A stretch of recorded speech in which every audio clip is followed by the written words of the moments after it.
Hello friends, ಅನು ಕಿಚನ್ಸ್ಗೆ ಸ್ವಾಗತ. ಇವತ್ತು ನಮ್ಮಮ್ಮ ನಿಮಗೆ ತುಂಬಾ ಈಸಿಯಾಗಿ ಕ್ವಿಕ್ ಆಗಿ ಎಗ್ ರೈಸ್ ಮಾಡೋದು ಹೇಗೆ ಅಂತ ತೋರಿಸ್ಕೊಡ್ತಾ ಇದ್ದಾರೆ. ಈ ಎಗ್ ರೈಸ್ ಮಾಡೋದಕ್ಕೆ ತುಂಬಾ ಜಾಸ್ತಿ ಇಂಗ್ರೀಡಿಯೆಂಟ್ಸ್ ಬೇಕಾಗಲ್ಲ, ತುಂಬಾ ಟೈಮು ಬೇಕಾಗಲ್ಲ. ಕೆಲವು ಇಂಗ್ರೀಡಿಯೆಂಟ್ಸ್ ಅಲ್ಲಿ ಮಾಡಿ ತೋರಿಸ್ತಾ ಇದ್ದಾರೆ. ಬನ್ನಿ ಹೇಗೆ ಮಾಡೋದು ಅಂತ ನೋಡ್ಕೊಳ್ಳೋಣ. ಈ ಎಗ್ ರೈಸ್ ನ ಆರಾಮಾಗಿ ಬ್ಯಾಚುಲರ್ಸ್ ಇಲ್ಲ ಫಸ್ಟ್ ಟೈಮ್ ಮಾಡ್ತಿರೋರು ಮಾಡ್ಕೊಂಡು ತಿನ್ಬೋದು. ಎಗ್ ರೈಸ್ ಮಾಡೋದಕ್ಕೆ 2 ದಪ್ಪ ಈರುಳ್ಳಿನ ಸಣ್ಣದಾಗಿ ಕಟ್ ಮಾಡಿ ಇಟ್ಕೊಂಡಿದ್ದಾರೆ. ಜೊತೆಗೆ 1 ದಪ್ಪ ಕ್ಯಾಪ್ಸಿಕಮ್ನ ದಪ್ಪ ಕಟ್ ಮಾಡಿ ಇಟ್ಕೊಂಡಿದ್ದಾರೆ. ಅದರ ಜೊತೆ ಉಪ್ಪು, ಚಿಲ್ಲಿ ಸಾಸ್, ಸೋಯಾ ಸಾಸ್ ಮತ್ತೆ ಟೊಮೊಟೊ ಸಾಸ್, ಇದರ ಜೊತೆಗೆ ಶುಂಠಿ ಬೆಳ್ಳುಳ್ಳಿ ಪೇಸ್ಟ್, ಅರ್ಧ ಹೋಳು ನಿಂಬೆಹಣ್ಣು ಮತ್ತೆ ಸ್ವಲ್ಪ ಎಣ್ಣೆ ಬೇಕಾಗುತ್ತೆ. ಜೊತೆಗೆ ಗಾರ್ನಿಷ್ಗೋಸ್ಕರ ಕೊತ್ತಂಬರಿ ಸೊಪ್ಪು, 4 ಮೊಟ್ಟೆನ ಮಿಕ್ಸ್ ಮಾಡ್ಕೊಂಡು ಇಟ್ಕೊಂಡಿದ್ದಾರೆ. ಕೊನೆಗೆ ವೈಟ್ ರೈಸ್ ನ ಆಲ್ರೆಡಿ ರೆಡಿ ಮಾಡ್ಕೊಂಡು ಬಿಡಿಯಾಗಿ ಇಟ್ಕೊಂಡಿದೀವಿ. ಇವಾಗ ಎಗ್ ರೈಸ್ ಮಾಡೋದಕ್ಕೆ ಸ್ಟವ್ ಮೇಲೆ ಒಂದು ಕಡಾಯಿ ಇಟ್ಕೊಂಡು ಅದಕ್ಕೆ 3 ಸ್ಪೂನ್ ಎಣ್ಣೆನ ಹಾಕೊಂಡು ಕಾಯಿಸ್ಕೊಂಡಿದೀವಿ. ಅದಕ್ಕೆ ಇವಾಗ ಮೊಟ್ಟೆನ ಹಾಕೊಂಡು ಫಸ್ಟ್ ಹುರ್ಕೊಂತಾ ಇದೀವಿ. ಏನಪ್ಪಾ ಇದು ಮೊಟ್ಟೆನೆ ಫಸ್ಟ್ ಹಾಕೊಂಡ್ರು ಅಂತ ಕನ್ಫ್ಯೂಸ್ ಆಗೋದಕ್ಕೆ ಹೋಗ್ಬೇಡಿ. ಹೌದು, ಮೊಟ್ಟೆನೆ ಫಸ್ಟ್ ಹಾಕೊಂಡು ಹುರ್ಕೋತಾ ಇದೀವಿ. ಯಾಕೆ ಅಂದ್ರೆ ಮೊಟ್ಟೆಯಲ್ಲಿ ಹಸಿ ವಾಸನೆ ಬರೋದು ನಿಮ್ಮೆಲ್ಲರಿಗೂ ಗೊತ್ತಿರುತ್ತೆ. ಆ ಹಸಿ ವಾಸನೆ ಜನಕ್ಕೆ ಇಷ್ಟ ಆಗೋದಿಲ್ಲ. ಅದಕ್ಕೋಸ್ಕರ ನಾವ್ ಈ ತರ ಫಸ್ಟ್ ಹುರ್ಕೋಬಿಟ್ರೆ ಮೊಟ್ಟೆಲಿರೋ ಹಸಿ ವಾಸನೆ ಎಲ್ಲ ಹೋಗ್ಬಿಡುತ್ತೆ. ಜೊತೆಗೆ ಈ ತರ ಮೊಟ್ಟೆ ದಪ್ಪ ಇತ್ತು ಅಂದ್ರೆ ರೈಸ್ ಅಲ್ಲಿ ಮಿಕ್ಸ್ ಮಾಡ್ಕೊಂಡಾಗ ನಮ್ಗೆ ತಿನ್ಬೇಕಾದ್ರೆ ಚೆನ್ನಾಗಿ ಬಾಯಿಗೆ ಸಿಗುತ್ತೆ. ಎಗ್ ರೈಸ್ ಅಲ್ಲಿ ಎಗ್ಗೆ ಸಿಗ್ಲಿಲ್ಲ ಅಂದ್ರೆ ಏನ್ ಮಜಾ ಅಲ್ವಾ? ಅದಕ್ಕೋಸ್ಕರನೇ ಈ ತರ ಹುರ್ಕೊಂತಾ ಇದೀವಿ.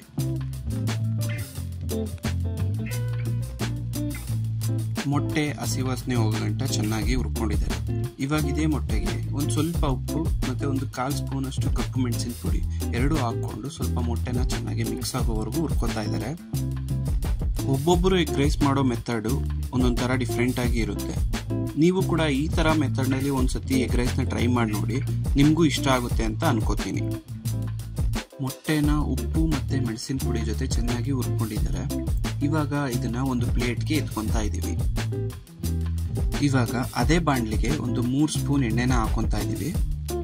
ಎಣ್ಣೆನ ಹಾಕೊಂಡು ಸ್ವಲ್ಪ ಕಾದ್ಮೇಲೆ ಅದಕ್ಕೆ ನಾವು ಚಿಕ್ಕದಾಗಿ ಕಟ್ ಮಾಡ್ಕೊಂಡಿರೋ ಈರುಳ್ಳಿನ ಹಾಕೊಂಡು ಈರುಳ್ಳಿ ಸ್ವಲ್ಪ ಕೆಂಪಗಾಗೋವರೆಗೂ ಚೆನ್ನಾಗಿ ಹುರ್ಕೊಂತಾ ಇದೀವಿ.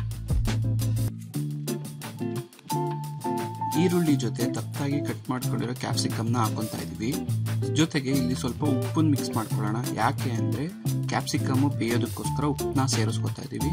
ಇದು ರುಚಿಗಾಗಿ ಅಲ್ಲ. ಸ್ವಲ್ಪ ಉಪ್ಪನ್ನ ಹಾಕೊಂಡು ಇವಾಗ ಸ್ವಲ್ಪ ಹೊತ್ತು ಹುರ್ಕೊಂಡು ಆಮೇಲೆ ಸ್ವಲ್ಪ ಹೊತ್ತು ಬೇಯೋದಕ್ಕೆ ಬಿಡೋಣ. ಕ್ಯಾಪ್ಸಿಕಮ್ ಮತ್ತೆ ಈರುಳ್ಳಿ 2 ಚೆನ್ನಾಗಿ ಬೆಂದಿದೆ, ನೋಡ್ತಾ ಇದ್ದೀರಾ. ಇವಾಗ ಇದಕ್ಕೆ ಅರ್ಧ ಸ್ಪೂನ್ ಅಷ್ಟು ಖಾರದ ಪುಡಿ ಹಾಕೊಂಡು ಸ್ವಲ್ಪ ಚೆನ್ನಾಗಿ ಮಿಕ್ಸ್ ಮಾಡ್ಕೊಳ್ಳೋಣ. ಮಿಕ್ಸ್ ಮಾಡ್ಕೊಂಡಿದ್ದಾದ್ಮೇಲೆ ಇದಕ್ಕೆ ಇವಾಗ 1 ಸ್ಪೂನ್ ಅಷ್ಟು ಶುಂಠಿ ಬೆಳ್ಳುಳ್ಳಿ ಪೇಸ್ಟ್ ನ ಹಾಕೊಳ್ತಾ ಇದೀವಿ. ಶುಂಠಿ ಬೆಳ್ಳುಳ್ಳಿ ಪೇಸ್ಟ್ ನ ಹಾಕೊಂಡು ಚೆನ್ನಾಗಿ ಹುರ್ಕೊಳ್ಳಿ. ಯಾಕಂದ್ರೆ ಶುಂಠಿ ಬೆಳ್ಳುಳ್ಳಿ ಪೇಸ್ಟ್ ಅಲ್ಲಿರೋ ಹಸಿ ವಾಸನೆ ಹೋಗ್ಬೇಕು. ಶುಂಠಿ ಬೆಳ್ಳುಳ್ಳಿ ಪೇಸ್ಟ್ ಅಲ್ಲಿರೋ ಹಸಿ ವಾಸನೆ ಹೋಗ್ಲಿಲ್ಲ ಅಂದ್ರೆ ನಮ್ಗೆ ತಿನ್ಬೇಕಾದ್ರೆ ಈ ಶುಂಠಿ ವಾಸನೆ ಬಾಯಲ್ಲೇ ಸಿಗ್ತಾ ಇರುತ್ತೆ. ಆ ತರ ಬರ್ತಾ ಇದ್ರೆ ಎಗ್ ರೈಸು ಚೆನ್ನಾಗಿ ಟೇಸ್ಟ್ ಬರೋದಿಲ್ಲ. ಈರುಳ್ಳಿ ಮತ್ತೆ ಕ್ಯಾಪ್ಸಿಕಮ್ ಮಧ್ಯದಲ್ಲಿ ಸ್ವಲ್ಪ ಜಾಗ ಮಾಡಿಕೊಂಡು ಒಂದೊಂದೇ ಸಾಸ್ ನ ಹಾಕೊಂಡ್ ಬರೋಣ. ಮೊದಲು ನಾವು 2 ಸ್ಪೂನ್ ಅಷ್ಟು ರೆಡ್ ಚಿಲ್ಲಿ ಸಾಸ್ ಹಾಕೋತಾ ಇದೀವಿ. ಅದಾದ್ಮೇಲೆ 1 ಸ್ಪೂನ್ ಅಷ್ಟು ಟೊಮೊಟೊ ಸಾಸ್, ಕೊನೆಗೆ 1 ಸ್ಪೂನ್ ಅಷ್ಟು ಸೋಯಾ ಸಾಸ್, ಇಷ್ಟನ್ನು ಹಾಕೊಂಡು ಚೆನ್ನಾಗಿ ಮಿಕ್ಸ್ ಮಾಡ್ಕೊಂತಾ ಇದೀವಿ. ಇದನ್ನೆಲ್ಲ ಹಾಕೊಂಡು ಸ್ಟವ್ ನ ಸ್ವಲ್ಪ ಲೋ ಫ್ಲೇಮ್ ಅಲ್ಲಿ ಇಟ್ಕೊಂಡು ಎಲ್ಲಾನು ಚೆನ್ನಾಗಿ ಹುರ್ಕೊಳ್ಳಿ. ಸ್ವಲ್ಪ ಹಸಿ ವಾಸನೆ ಇರೋದೆಲ್ಲ ಹೋಗ್ಲಿ, ಆ ತರ ಚೆನ್ನಾಗಿ ಹುರ್ಕೊಳ್ಳಿ. ಈರುಳ್ಳಿ ಕ್ಯಾಪ್ಸಿಕಮ್ ಜೊತೆ ಸಾಸಸ್ ಎಲ್ಲ ಚೆನ್ನಾಗಿ ಮಿಕ್ಸ್ ಆಗಿದೆ. ಇವಾಗ ಇದಕ್ಕೆ ಆಗ್ಲೇ ಹುರಿದಿಟ್ಕೊಂಡಿರೋ ಮೊಟ್ಟೆನ ಹಾಕೊಂತಾ ಇದೀವಿ. ಮೊಟ್ಟೆನ ಹಾಕೊಂಡು ಸಾಸಸ್ ಮತ್ತೆ ಕ್ಯಾಪ್ಸಿಕಮ್ ಈರುಳ್ಳಿ ಜೊತೆ ಚೆನ್ನಾಗಿ ಮಿಕ್ಸ್ ಮಾಡ್ಕೊಳ್ಳಿ. ಮಿಕ್ಸ್ ಮಾಡ್ಕೊಂಡ್ರೆ ಮೊಟ್ಟೆಗೆ ಸ್ಪೈಸಿ ಎಲ್ಲ ಚೆನ್ನಾಗಿ ಹತ್ತುತ್ತೆ, ಆವಾಗ ಟೇಸ್ಟು ಚೆನ್ನಾಗಿರುತ್ತೆ. ನೋಡಿ, ಮೊಟ್ಟೆನ ನಾವು ಮುಂಚೆನೆ ಬೇಯಿಸ್ಕೊಂಡಿರೋದಕ್ಕೆ ನಮ್ಗೆ ಇವಾಗ ತಳ ಹಿಡಿಯುತ್ತೆ ಅಂತ ಹೇಳ್ಬಿಟ್ಟು ಟೆನ್ಷನ್ ಇರೋದಿಲ್ಲ, ಆರಾಮಾಗಿ ಬೇಯಿಸ್ಕೊಬಹುದು. ಅದೇ ಮೊಟ್ಟೆನ ಹುರ್ಕೊಂಡಿಲ್ಲ ಅಂದ್ರೆ ಮೊಟ್ಟೆನ ಇವಾಗ ಹಾಕೊಂಡು ತಳ ಹಿಡಿಯುತ್ತೆ ಅಂತ ನಿಧಾನಕ್ಕೆ ಹುರ್ಕೊಂತಾ ಬರ್ತಾ ಇರ್ಬೇಕು. ಬಟ್ ಇವಾಗ ನಮ್ಗೆ ಆ ತರ ಟೆನ್ಷನ್ ಇಲ್ಲ. ಇವಾಗ ನಾವು ಇದಕ್ಕೆ ಅನ್ನನ ಹಾಕೊಂತಾ ಇದೀವಿ. ಅನ್ನ ಹಾಕೊಂಡು 1 ಟೇಬಲ್ ಸ್ಪೂನ್ ಅಷ್ಟು ಕಾಳು ಮೆಣಸಿನ ಪುಡಿನ ಹಾಕೋತಾ ಇದೀವಿ. ಅದ್ರ ಜೊತೆಗೆ ರುಚಿಗೆ ತಕ್ಕಷ್ಟು ಉಪ್ಪನ್ನ ಹಾಕೊಂಡು ಕೊನೆಗೆ ನಿಂಬೆ ಹಣ್ಣಿನ ಹುಳಿ ಬಿಟ್ಕೊಂಡು ಚೆನ್ನಾಗಿ ಮಿಕ್ಸ್ ಮಾಡ್ಕೋಬೇಕು. ನಾವಿಲ್ಲಿ ಅರ್ಧ ಹೋಳು ನಿಂಬೆಹಣ್ಣು ಹುಳಿನ ಹಾಕೊಂತಾ ಇದೀವಿ. ನಿಮ್ಗೆ ಹುಳಿ ಸ್ವಲ್ಪ ಜಾಸ್ತಿ ಬೇಕು ಅನ್ಸಿದ್ರೆ 1 ನಿಂಬೆಹಣ್ಣು ಫುಲ್ಲು ಕೂಡ ಹಾಕೋಬಹುದು. ಅನ್ನನ ಮೊಟ್ಟೆ ಮತ್ತೆ ಮಸಾಲೆ ಜೊತೆ ಚೆನ್ನಾಗಿ ಕಲಿಸ್ಕೊಳ್ಳಿ. ಅನ್ನಕ್ಕೆ ಮಸಾಲೆ ಎಲ್ಲ ಚೆನ್ನಾಗಿ ಮಿಕ್ಸ್ ಆದರೆ ಟೇಸ್ಟು ಚೆನ್ನಾಗಿರುತ್ತೆ. ಈ ಎಗ್ ರೈಸ್ನ ರಾತ್ರಿ ಮಿಕ್ಕಿರೋ ಅನ್ನದಲ್ಲಿ ಬೆಳಿಗ್ಗೆ ಬ್ರೇಕ್ಫಾಸ್ಟ್ ಥರ ಮಾಡ್ಕೊಂಡು ತಿನ್ಬೋದು. ಇಲ್ಲ ರಾತ್ರಿ ಡಿನ್ನರ್ಗೆ ಮಾಡ್ಕೋತೀರ ಅಂದರೆ 10 ನಿಮಿಷದಲ್ಲಿ ಮಾಡಿಕೊಂಡು ಎಲ್ಲರ ಜೊತೆ ಕೂತ್ಕೊಂಡು ಆರಾಮಾಗಿ ಡಿನ್ನರ್ನ ಎಂಜಾಯ್ ಮಾಡ್ಬೋದು.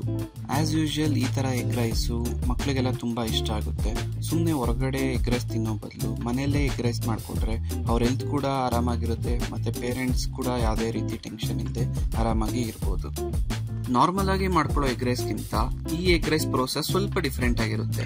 ನೀವು ಕೂಡ ಒಂದು ಸತಿ ಟ್ರೈ ಮಾಡಿ ನೋಡಿ ಹೇಗಿತ್ತು ಅಂತ ನಮಗೆ ತಿಳಿಸಿ.